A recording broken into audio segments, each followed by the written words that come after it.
All right. What is my hair doing? What the Hello! I just came back from a lovely weekend away. I'm feeling very refreshed and very motivated and very happy to be uploading on this channel. So I asked you guys for your questions about what you wanted me to talk about, and that's what I'm going to be doing today. So no script, no nothing, just me and you answering your questions. And I hope that you find this helpful. I hope that you see this because I read all your comments. I made this channel to try and help people and be a positive role model. And so that's what I'm trying to do. So disclaimer, I don't know everything. I don't really know anything. Let's be real here. It's just my opinion and it's things that people have asked me, which is why I'm answering it. So let's stop wasting your time and let's get to it. Okay, question number 1 from Synthwave. This had 23 upvotes, the most liked one on the post. How do you become more confident with who you are as a person? I've been trying to figure out how to express myself properly, but not really had the confidence to do so. So I've just ended up becoming a weird chameleon who always adapts to different situations and reached a state where I'm no longer sure of how to be myself or what myself even is. That's deep. By the way, thanks for putting out content like this. This channel has helped me tons, made me think a lot on how to become the person I want to be. Thank you very much. That is a tough question. That is a very tough question to answer. How do you become confident with who you are as a person? I think that there is no end goal of becoming the person that you want to be. It is an ever-evolving journey. So you're kind of like reaching for something that as you get closer to it, it just continues to move further and further away. There is no answer. There is no final stage of like, I did it. You just continue onwards. In terms of feeling like you're like being a chameleon, we do adapt to the social situations we're in all the time. We do our best to please the people around us. Sorry, this is windy. Holy shit. It's crazy weather out here. I've found that as I've gotten older, I've become more self-assured, and traveling and stuff helped me do that, because putting yourself in a bunch of different situations where you don't know what to do, it really tests you, and then you find out like what your personal bit is. You know, like that really helped me work out like what was different about me, because when you're in all these uncomfortable situations where you just have no idea what to do, your true self has to come out because you aren't prepared for the situation, so you kind of like can't chameleon. So it will just happen over time if you keep putting yourself in challenging situations. But don't feel too much pressure because it's a never-ending journey. I hope that made sense. That wasn't really a very direct like how to do this, but like it just happens over time if you just keep putting yourself out there. Okay, AJM Real asks, how to cope with envy? I feel like I'm always seeing those with more money, friends, and experiences than me, so I struggle to not get frustrated. That is a tough one. I don't think I've really experienced this too much. I've always considered myself very lucky just to even be here. You know, it's just a matter of perspective. Like there are, you know, so many people out there that would be so jealous to be in your situation, whatever that is, just by judging the fact that you can like, you know, watch YouTube videos and, you know, it's not helpful to say, oh, there's people like starving, so enjoy your meal or something. But like, it is just a matter of perspective.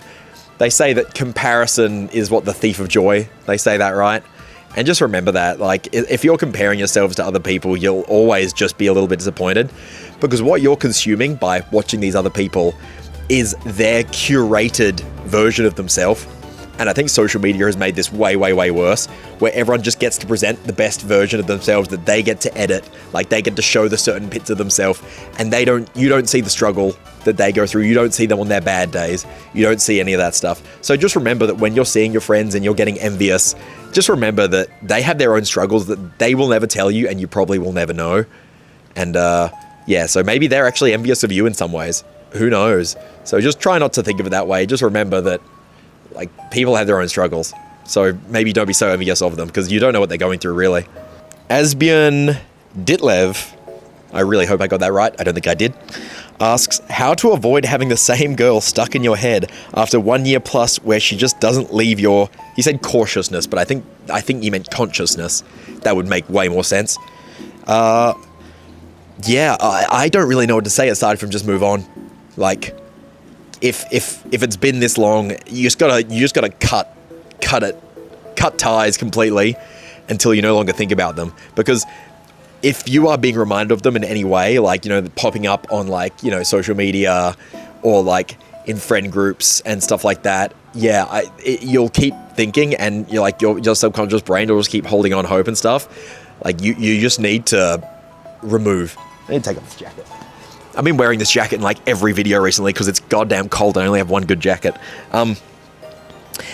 Yeah, you just need to fully cut this person out of your life until it's okay.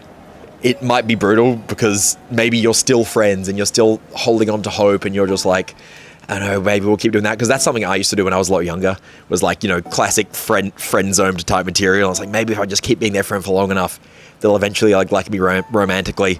Nah, it ain't like that. I'm really sorry to tell you. You've just got to like cut that off and say to them like, hey, I can't stop having these feelings for you. It's not your fault. It's not like you're doing anything. But for me, we just need to not see each other for a few months and I'll check in when I can. This is my own personal story. Like, I have a friend who I had this experience with. I really liked them. They only saw me as a friend. This was in like year 9 at school. And then we kind of stopped being friends after that because like I asked them out, they said no. And I was like, I can't do this. I can't be holding on to this. And now, so much time has passed, we started seeing each other like 10 years later, like just as friends, you know, out like partying and stuff. And we're good friends now. It's all good. 10 years. And now it's like, man, we were such good friends back in the day. Like, no wonder I liked you. We have so much in common, but it's just not like that anymore. And now we're good. So, you know, there's good endings. It just takes time. Sorry. As a guy who made cheese yesterday, this is from KMK 5626. What, if any, binoculars do you use for birding? And then they're talking about like binocular specs. I don't use binoculars. I am a camera guy. I use a Sony 200 to 600 millimeter lens. I'm out there trying to take photos. And so the camera kind of acts as my binoculars. So yeah, I'm a camera guy, not a binoculars guy. But yeah, cool question. I like bird questions. Oh, here's a good one. I'm happy about this one. This is from ASDF. No, there's an ADSF. Who cares? It's just a bunch of random letters. Can you give me some tips on how to dance as a guy at the rave/club? Yes, I can. Because you know what? I used to consider myself someone who didn't dance. I was like, nah, I'm not doing that. Just someone would be like, do you want to? Nah, hell no. Because my understanding of what dancing was very, very bad. And Sophie, my fiance, helped me understand this. And now I can actually do it and I feel great about it. And like ever since then, people have like, you know, been like approaching me in the club, like not like girls necessarily, but just like anyone. I'm just like, I look like someone that people want to hang out with because I've actually worked out dancing. And I think what I was trying to do before was like thinking that it had to be like steps or something you have to do. Like, you know, you go into the middle of a dance circle and it's like, do your coolest thing, do a move, impress me. No. You have to move for yourself. You simply listen to the music, you focus on the music, you know, you try to remove other thoughts, just focus on the music, and whatever that makes you want to do, that feels good for your body, you do, okay? So like dancing, it's almost like a kind of way of like warming up your body and stretching your body and doing all these things. You have to do what feels good for you, and then you will express something innate about your mind and your body that people will see, and that's what makes someone a good dancer. So for me, it's a lot of like bouncing. You know, this is kind of my style. If I'm dancing, you know, that's my energy level. This is how I move. You know, and then you know the music. I'm just imagining some music. You're like, that's great. Look, I'm dancing. You don't have to be doing like fancy footwork. You don't have to be doing anything crazy. You just do what feels good for your body and focus purely on the music. Don't focus on trying to impress the people around you. As soon as those creeping thoughts jump in, you start feeling self-conscious and you stop expressing freely. It's all about expressing freely, feeling the music, and doing what feels good for your body. I'd love to make a full video on this one day because like I've been getting into DJing, and DJing is the art of playing dance music. For me, I play dance music. Playing dance music, and to know what music to play for people that dance, you need to be able to dance yourself. And I've only picked it up in the past couple years, and it's honestly a game changer. Like, it is so good for you, like mentally and physically. I can't stress this enough. I'd love to do a full video on this one day. So let me know if you want this one, because yeah, I used to be so self-conscious in like the club. I hated it. Now I'm there. I'm just like in my element. I'm just fucking happy as. All right, Roy Raven asks, how do I deal with no/low motivation? There are a lot of days where I have so much stuff planned, but I just don't want to get out of bed. Whew, that's a tough one. Okay, all I can say about this is that if you're waiting for motivation to come to you, it will not. I think that momentum creates motivation, and this is something that I still struggle with, like working from home. It's not easy to just like self-motivate all the time, but momentum creates motivation. Once I've done one thing, the next thing, I'm so much more motivated to do it. What's that law of physics? Like an object in motion stays in motion. The same applies to you. Like if you're doing shit, you will continue to do shit unless you come to a halt. And once you're at a halt, it's going to take a lot of energy to get you back up to speed. A way of applying this practically is to do anything that you want to do that requires a little bit of effort before trying to get onto the jobs and tasks. So let's say you have an essay to write. Before doing that essay, you just go to the gym or you go for a walk. Like I walk to the coffee shop most days in the morning as my first thing in the day to build my momentum. So I walk to the coffee shop, I get my coffee, I walk home, and as soon as I'm home, I'm ready to do something because I've given myself a little bit of momentum and I've used my caffeine addiction to motivate myself to go and do that. So create momentum with something you want to do, and then after that, the things that seem so hard to start, you'll just want to do it a little bit more. So yeah, momentum. Okay, Conan Port asks, maybe unrealistic, but here it goes. Well, it's happening. It's not unrealistic. Here we are. I'd love to see a video of how you planned your 8-month trip, accommodation, food, budget, etc. I know it's a lot to ask, but I was inspired by you and Sophie. I want to start saving my own trip, so having a general jumping off point would be great. Okay. The thing is about a trip that is more than, let's say, 2 months, is that you cannot plan it all in advance. You need to plan as you go at that point. I think even for 2 months, you probably don't want to plan that all in advance. 1 month, okay, plan it all in advance, accommodation, travel, have it all laid out. Great, that'll work. Any longer than that, and you kind of just have to plan as you go. Because the thing is that you don't know how you're going to be feeling in a month's time. And I see so many people and they do let's say a 3-month trip, their big trip. And they itemize the whole thing and they plan it all out. And then by the second month, they're exhausted. They're sick of it because they planned all these things with the amount of energy they have at home, the amount of willpower they have at home to do all these activities. And then they're just sick of it. They want to come home. They're like, I was sick of my trip by the end of it. And that is not what you want, So maybe plan a month, plan your first location. And then after that, what we did is we had a few, let's say, checkpoints. Yeah. So we had concert in this city on this date. We had festival here we want to go to. We have this, we have this, we have this. And they're all months apart. And so we have it's a, join the dots painting.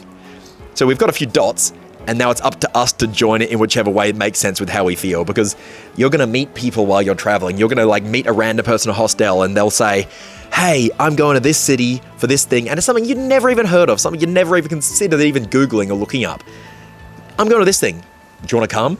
And you need to have the freedom to be able to do that, because that is the art of traveling. Because something I always say is that you don't know what you don't know. You have no idea what you're missing out on out there, because it's so far away, both time-wise and distance-wise. You have no idea what you don't know. So you need to you have a flight there to the first place. You have a first location, first hostel booked. That's what we did. We had Vancouver first. We had the hostel booked in Vancouver. After that, whatever. And if you're willing to be flexible, if you're a flexible person who doesn't really mind, where you stay, what you eat, it's really not that bad. The people who are you need to book everything in advance, it gets really busy, it gets really blah, blah, blah, blah. That's only for trying to do very, very specific things. There are plenty of things to do. There are plenty of cheap things that won't be booked out if you're willing to be flexible. And that's my trick. That's my trick. So you can't plan that much. And that's the best way to do it. You'll have the best times doing the things you hadn't even heard of. I went to so many cities I'd never heard of before. I went to states I'd never even heard of before. It's impossible. It's impossible to plan out anywhere near that much. You just got to go. You just got to go, fuck around and find out. Okay, PK Polga says, how do you make friends in adult life? I essentially didn't go to middle or high school, and I'm going to classes to get my diploma at 21. I don't have friends, and I don't really leave the house much. I have a car, but I wouldn't know where to go or what to do. Sorry. I just drive to my class a few times a week and come home. I'm still socially anxious, but I've moved past a lot of that. I just don't have the foggiest idea where to begin. I haven't had a friend in real life for about a decade. Thanks for reading and making great content.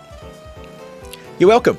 I am sorry that this has happened to you. That is super grim. Like, that sucks that you didn't go to these school things to have the normal experience. Obviously, there's like upsides and downsides. That is a tough one for you socially. I can't lie. Like, that is a tough one. This is what I always say on the Underdogs channel when people ask me about this socializing. As an adult, it doesn't come for free anymore. Like, when you're a kid, when you're in classes, when you're at school, you just have this like big group of friends that are just your friends and you see them every day. You're not going to see people every day unless you like make an effort. You're probably not going to see anyone every day. You know, it's just not a thing as an adult. So you need to actually make effort. And I always say join clubs. Clubs is the way to do it. It's like-minded people, and that just gives you something in common. So if that's, you know, whatever your interests are. So I did Ultimate Frisbee, a lot of friends through that. DJing, a lot of friends through that.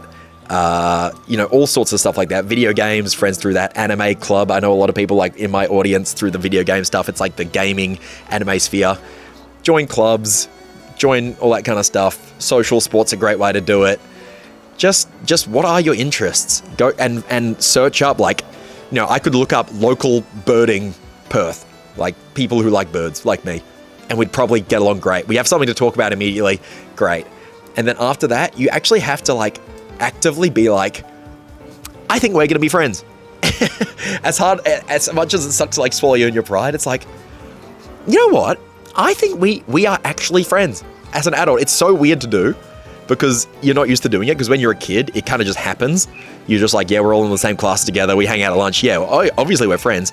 Now, as an adult, you're like, we're friends. We should go get a beer. Would you want to do that? And then they probably are like, shit, yeah, having friends is good.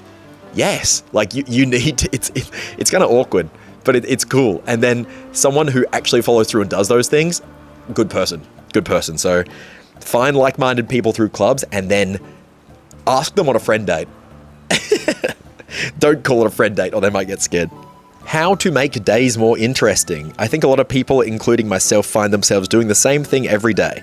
Any advice on what things can be changed? Thanks and keep up the videos. Thank you, Tristangle. Tristangle. Nice name. I don't really feel this. I think every day is like a gift. Every single day is a gift because there are so many things that I want to do and like so little time to do it. Like, I think hobby maxing is definitely the way to do this. Just like little pointless things that are just like things that you want to do.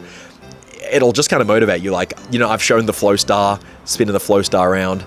I love the Flow Star. That one's awesome. And it's just like little thing to do. I love my DJing. That's a great hobby. So like my free time just gets absolutely eaten up by these little tasks.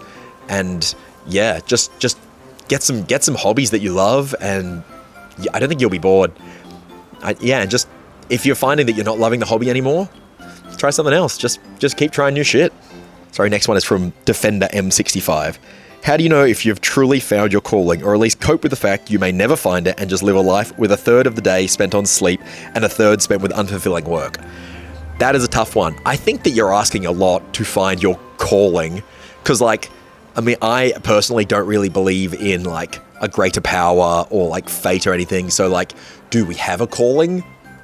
I don't even think so, really. I don't think that there is a calling in life that is like greater than yourself. It's whatever you find, whatever you want to do. So like, again, you might be reaching for something that might not be there. In terms of how do you cope with the whole like a third of your time on sleep, a third on work that's not fulfilling? Well, don't worry about the sleep. You need to do that or you'll die. So don't stress too much about that one. I'm at peace with that one. But the work taking up like 8 hours of your, 14 waking hours a day, that is very grim. I'm kind of stumped on this one. It's a grim thing about living in a goddamn capitalist society, is that like after you do your full work day, you're too exhausted to really like pursue your dreams and your hobbies and stuff. And I've had like the most blessed experience, me personally, by doing YouTube. So I haven't had to get into these like 8-hour work days. Like I've never had a solid 9 to 5. And although I do work, I do work to create videos and all that stuff. I'm on my own schedule. It's what I want to do. So like I haven't had to deal with this problem. As I'm getting older, it's becoming more and more real. Like I think I am going to be looking for a part-time job at least so that I can bring in some more money so I can like move forward plans in my life. So yeah, it's just like filling up that other time with things that like set you alight, because like that 8-hour workday will just like slowly bum you out and suck you in and make you feel like you don't have any energy to do anything else. So just finding the things like I said with the previous question, like hobby maxing, like finding things that really like lights your spark, because unfortunately the world that we live in will try to dim your spark. Sorry, that's a depressing one. That's how I make peace with it, is finding things that just like light me up. Whether that's like socializing with people, doing my hobbies, physical exercise, like, you know, getting outside, just find the things that like ignite your spark and then pursuing that. Okay, UNGN. How do I solve my anxiety issue when talking with new people? I've always had trouble talking to new people, and with me finishing my master's degree, making and maintaining small talk with other uni students was always very difficult for me. I feel like I didn't make the most out of my uni life because I didn't have the courage to talk to the people that I wanted to talk to. Yeah, I was not very social at all in my uni time. I was so young. Like, I was so young. I hadn't socially developed, like, at all. And like, people always talk about how like men develop slower than women. Man, I don't know if I had any thoughts before I was 25. And I finished my uni when I was 21. Like, in my whole first year of uni, I was 17. That is so young. And I was put into this like pool with all these like very social people, very intelligent people. I didn't make the most of my uni either. That's okay. That's all right. Like, it just takes time. You just develop at your own pace. Everyone's growing at their own pace. I consider myself pretty good socializing now, but that has taken me like until the last couple of years, and now I'm 30. So like, seriously, you will just grow and develop and like come out of your shell as you come. The biggest thing that helped me get there is just saying whatever you want and not overthinking it. Like when you're stuck in your own head and you're like, oh, I should say nice shirt. I do like that shirt, and I'm gonna go and say it. Hey, and then you fuck it up because you've thought about it too much. You just gotta like, as soon as you have the thought, say it. And then if the moment passes, don't say it. It sounds like, you know, like stupid advice. It's like, don't think about it too hard, because your anxiety is basically overthinking. But like, it either comes or it doesn't. If you find yourself in this loop of like trying to get something out, just drop it. It's okay. It's probably not going to come out right at that point. Just drop it and then just move on. Say whatever you want. People appreciate something that's real.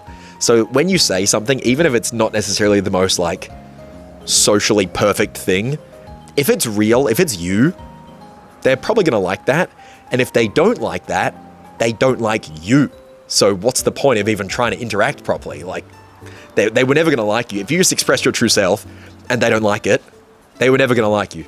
So that's nothing really lost, is it? Like, if you put forward this like front version of yourself that's fake and very polite and very witty because you thought about everything perfectly, and then you said that, and then they ended up liking that person, I can't be fucked doing that all the time.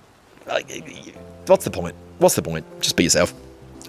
Person 897 says, "Hey Hopcat, how do you try not to care what other people might think of you in public?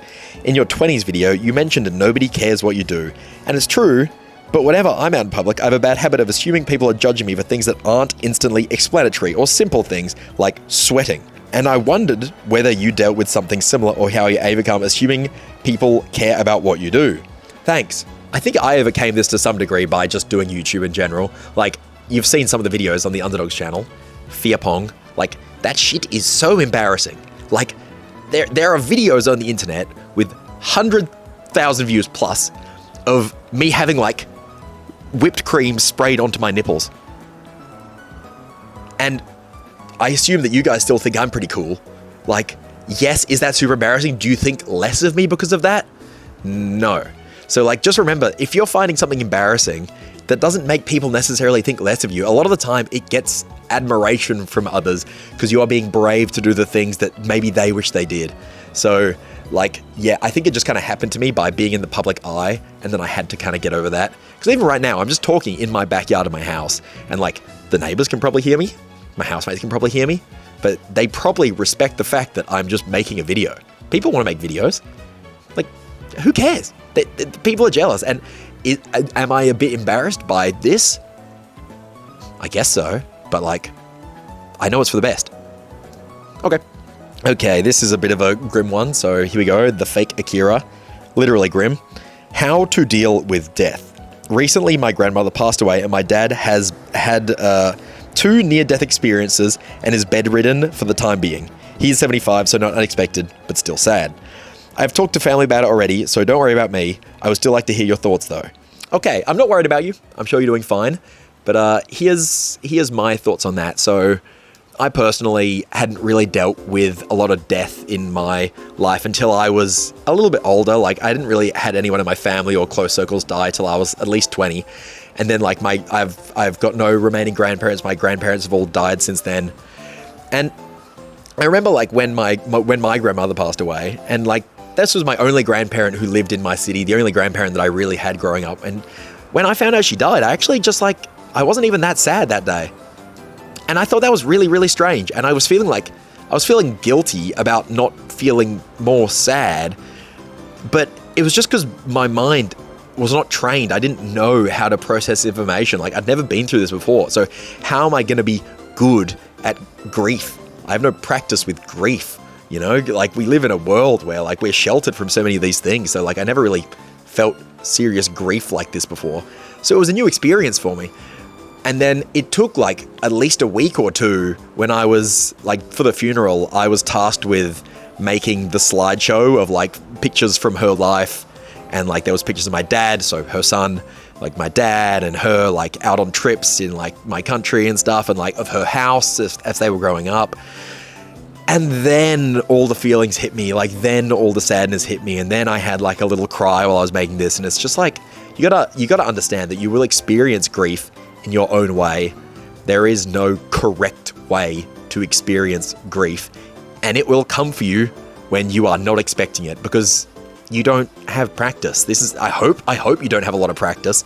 Like, that'd be really sad if you did, but like, it will just happen. You will feel this grief. It will happen. There is no right way to do it. So don't feel guilty about not feeling grief in a way that you expect yourself to, because like, how would you know? How would you know? So yeah, there you go. Just remember that like, as I was looking through those photos, it was emotional, because it's like they've lived a full life that has created all this stuff and all these memories, and so you just remember them, carry on their legacy, and yeah. Okay, that was way too real. Okay, here's an interesting one from Frax Loop. How to be optimistic and less miserable looking at the current state of the world.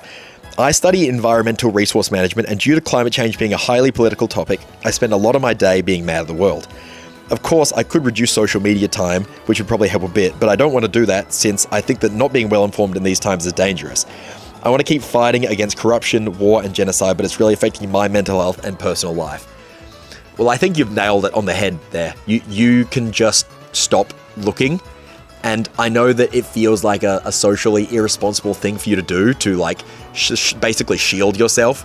But like, you need to treat yourself as number one before going out and trying to help others, right? Like, you know, in the airplane, in the safety demonstration, they say, make sure you put your own mask on before you help out the kids around you. Because if you pass out because you've put on someone else's mask, you can't put yours on. You've got to take care of yourself first. And once you're okay, you can then go and help others. So it sounds like you're approaching no longer okay. And I was in the same boat as you. Like, after the Epstein files, you know, I made a video on that. I was like, this is fucked. This is ridiculous. And after that, I had to like reduce my consumption of geopolitics videos on YouTube, because like, I love staying up to date. I want to know what's going on. But like, I was absorbing too much of it, and it was beginning to affect me personally. And so like, you've got to draw this balance between being informed and shielding yourself so you can take care of yourself. Because remember, if you become miserable and apathetic, you can't help anyone anymore. You need to keep yourself strong so that you can be strong for others. So it's not selfish to like reduce your consumption of things. It sounds like it's what you need. Okay, when doing a job like YouTube, this one's from Ricardo Lorenzo. Sorry, I fucked that up. When doing a job like YouTube, which starts by being just something fun that one does because they want to, how can you then balance the fun in the job with the obligation of doing that? That is a very, very hard question to answer, because I'm currently going through the exact same thing with DJing. It starts as a hobby. I've just started doing my first paid gigs for it. So how do I not let it become work? Because everything just becomes work eventually. Like if you're getting paid for it, it then loses some of its magic. So that is a very, very good question. I don't know. I straight up don't know. Because as your following grows, the expectations of what you do changes. So you used to do it just for yourself. You used to do it because it was fun. You do it for you and your friends. And then as your audience grows, because your audience has to grow if you want it to become like a source of money, the expectations put on you is now chosen by other people that you don't even know. So, yeah, I have no idea. I don't know how to answer this question. If I knew, I would probably still be smashing YouTube out rather than moving on to other shit, which is kind of what I've been doing. So yeah, it's tough. Doing a creative thing as a job, they're like genuinely opposing forces. It's like what I want to do, what others want me to do, and then they just crash head on. And then somewhere in the middle of these two things is like the magic that makes good art. It's a very, very hard line to toe. I don't know. Okay, Ben Pills asks, how do I find a path? I'm someone whose interests vary wildly month to month, and because of that, I just can't pick a career. I haven't gone to college because I don't even know what I would go for. I love learning though, which makes it worse because I want to do and know everything, leading to lots of jumping around. And then they say they work at a pool, and they are working for an online blog, which they lucked into. And they said they're also 19. So you are so young. As a person, I'll tell you my story.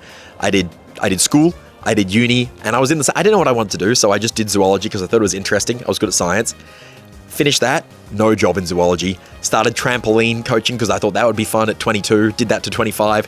YouTube took off doing that. Now, just like you see, I'm all these different ages. What's my path? I don't know. It's just the culmination of all just the different things I've done. Like, there is no path for you. Like, it sounds like you're doing well. You've got a job at a pool, a part-time job, and you've got a second little hustle on an online thing that sounds like it's going well. You're 19. It's good. Follow your dreams. You're 19. Like, keep doing what you're doing. Keep exploring your passions, and your path will just slowly lay itself out in front of you. Like, it feels like a common thread in a lot of these questions is all of you guys being like, I don't know what to do. I don't know my path. It just happens. It will just happen to you. Like, some people are very, very driven where from the moment they were like sentient, they were like 6 years old, they're like, I want to be a vet. I want to go to this place. I want to study here. I want to do this. I want to do this. And then they follow through and they do all that. And then their life is hunky-dory. That ain't me. That ain't the way I was brought up. That ain't the way I was like, my brain works. That just ain't me, okay? We've just been going as we've been going. It's been good. Life is good. Every day is a gift. The path just lays out in front of you. Terra Nova asks, for the question, I have wanted to change my style for a while, but it's quite a big change and not something I've really talked about with friends and stuff. How did the people around you react to your change in fashion? It's the classic of putting in the effort and making this massive change, but not pulling it off. For me, it wasn't really like a conscious, today I am changing my style. Here we go. Time to put on my cool shirt and show all my friends. It wasn't like that. It's a very gradual thing, you know?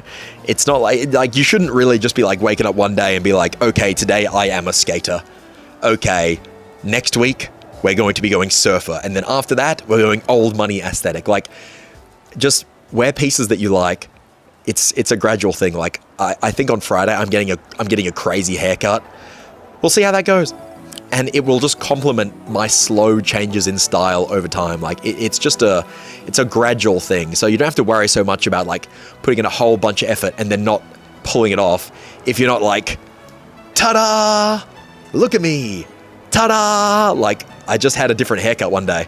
I was still wearing like the same clothes on top of the haircut, you know what I mean? And like, although it might feel like to you guys as my audience, one day I was just like, bang, now I look different. To my friends in person, it wasn't like that. At no point did I feel like I was trying to do a new style. I just was wearing stuff I liked, and then I ended up looking in the mirror and being like, who the hell is that guy? Like, I no longer look like what my mental image is of myself, but it was just very, very gradual. It just kind of happened. So if you want to do a new style, just ease into it, and you won't feel all this pressure of pulling it off. Because, yeah, like, it might be a little jarring for your friends if one day you just, like, rock up in a complete, like, emo outfit, if before that you were, like, I don't know, a gamer. I don't know. You get what I'm saying. But I love the style questions. More fashion questions. I love talking about fashion. Okay, Milkboy420 asks, how are you, with all due respect, they said D-O, it's D-U-E, due respect, not due respect, making YouTube full-time with the lower view counts, or is it part-time now? So to mention that I'm looking for like a part-time job. I've been trying to like make this channel work. I've got monetization turned on. I've got like super chats turned on. It's been slowed down because like no Smash game, and I don't have that passion for Smash anymore. I live in a share house with a whole bunch of other people, so I don't spend a lot of money. I don't live a lavish lifestyle. I just kind of live happily. I live within my own means. And I'm looking at trying to make more money now so I can try to move on with my life and maybe buy a house, start a family at some point in the future. So yeah, I'll probably be looking at getting a new job, but if you do want to support me making these videos, plug time. I might turn on memberships. Memberships could be good. It's just been a matter of trying to find more ways to monetize things. Like we've got the Patreon on the Underdogs podcast. We've got sponsors on the Underdogs podcast. We've got like the gaming videos, very consistent. Like it's become a very consistent yet slightly lower income stream. So like I still am living just fine. However, I'm going to start probably doing a bit more work so that I can like get shit moving for my life plans. So yeah, there you go. It has slowed down a lot. Like I don't really post on my main channel anymore, which was what was making me the most money. So I know a lot of people are curious about YouTube making money. So it's become stable, but lower, which I am very, very grateful for because I don't have to do a lot of work for the Underdogs channel. And then it's like a nice stable boost so that I can pursue my passions like this channel. Okay, I have so many more here. How long have I been recording for? Holy fuck, I've been recording for like 45 minutes. I have so many more here. I want to get to them all. So if you do want to see me answer the rest of these, leave a like and I will try and get to it. Like I'm not giving just like one word answers. I'm trying to actually answer these properly. But I think I'm getting a headache from talking too much. I think I'm breaking my brain. So leave a like if you want to see a part 2. This is a very, very easy video for me to make. You guys are making the content for me, so happy days. So leave a like if you want to see a part 2. Subscribe. Love you guys. Thanks for the support. And yeah, I guess become a member if I've set that up. Hopefully I've set that up. Okay, I'm going to stop yapping. Bye.